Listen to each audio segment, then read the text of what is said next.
नमस्कार, मैं निकिता और आप देख रहे हैं सी न्यूज भारत। वक्त हो चुका है न्यूज आवर का।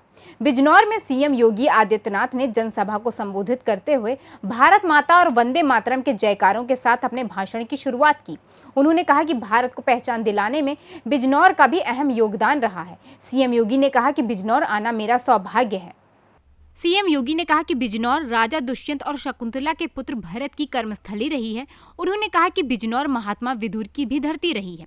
सीएम योगी ने कहा कि यूपी में पहले दंगे होते थे, लेकिन आज भाजपा की सरकार को 5.5 वर्ष हो गए हैं, यहाँ एक भी दंगा नहीं हुआ है। उन्होंने कहा कि एनसीआरबी की रिपोर्ट में भी यूपी को दंगा मुक्त दिखाया गया है। अब यूपी में दंगों के स्थान पर निवेश हो रहा है, युवाओं को रोजगार मिल रहा है। सीएम योगी ने कहा कि उत्तर प्रदेश विकास की ओर बढ़ रहा है। मुख्यमंत्री योगी आदित्यनाथ जनसभा स्थल पर पहुंचे, वहां उन्होंने जनता का अभिवादन किया। इस दौरान जय श्री राम उद्घोष से जनसभा स्थल गूंज उठा। मुख्यमंत्री ने सर्वप्रथम मंच से बटन दबाकर बिजनौर जनपद को 235 करोड़ रुपए की 116 विकास परियोजनाओं की सौगात दी।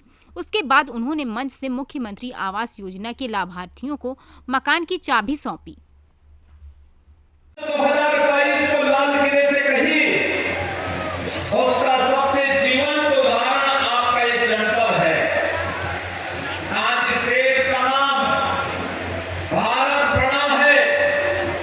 भारत नाम दुष्यंत पुत्र शकुंतला पुत्र भरत के नाम पर, जिनका कर्म क्षेत्र यही बिजनौर जनपद रहा है, यही क्षेत्र है और यहीं से भारत को पहचान देने वाला यह जनपद पौराणिक काल से भी और महाभारत काल में भी इस जनपद ने अपनी पहचान बनाई। महात्मा विदुर ने भी यहाँ मां गंगा के तट पर अपनी कुटी बना करके उस कालखंड में हस्तिनापुर को आईना दिखाने का काम भी कर रहे थे।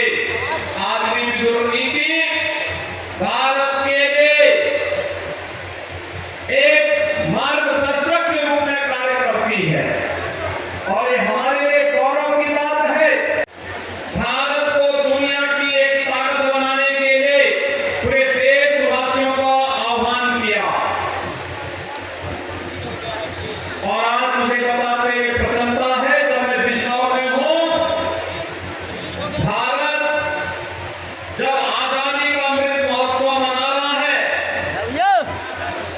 आजादी के 75 वर्षों में हम लोगों ने इंग्लैंड की अर्थव्यवस्था को पछाड़ करके भारत दुनिया की 5वीं अर्थव्यवस्था बन चुका है।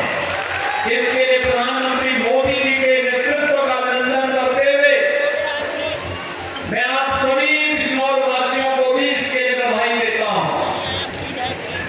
भाइयों बहनों, अनुभूति करनी चाहिए। विरासत को विस्मृत करके कोई समाज कभी आगे नहीं बढ़ सकता।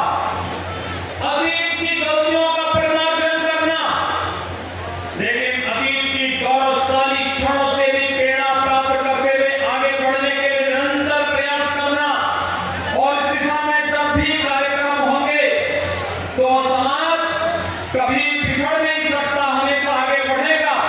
और आज उन्हीं संभावनाओं को लेकर के आज जनपद बिजनौर में हम सब आए हुए हैं। भाइयों बहनों, जनपद में मुझे आज यहाँ पर मालन नदी को भी पुनरुद्धार कार्य के साथ जोड़ते हुए मैंने देखा है।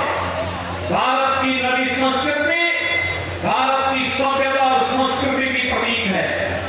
मां गंगा भारत की नदी संस्कृति की प्रतीक है और हर नदी का पुनरुद्धार करना, हर नदी को मां तुझे सम्मान देकर के इसकी अविरलता निर्मलता के लिए कार्य करना हर भारतवासी का दायित्व है। और उस दायित्व के तहत जनपद बिजनौर में जनप्रतिनिधियों ने, जिला प्रशासन ने, जनता जनार्दन ने ठाना है मालन नदी का पुनरुद्धार करना है। और मालन नदी के ही तट पर कर्णवाश्रम पड़ता है कोटद्वार के पास, जहां पर भारत का लालन पालन हुआ था और प्रतापी सम्राट के नाम पर इस देश का नाम भारतवर्ष पड़ा था। भाइयों बहनों, उसी परंपरा का साक्षी बनने का अवसर हम सबको प्राप्त हो रहा है। मुझे बताते प्रसन्नता है कि बिजनौर जनपद में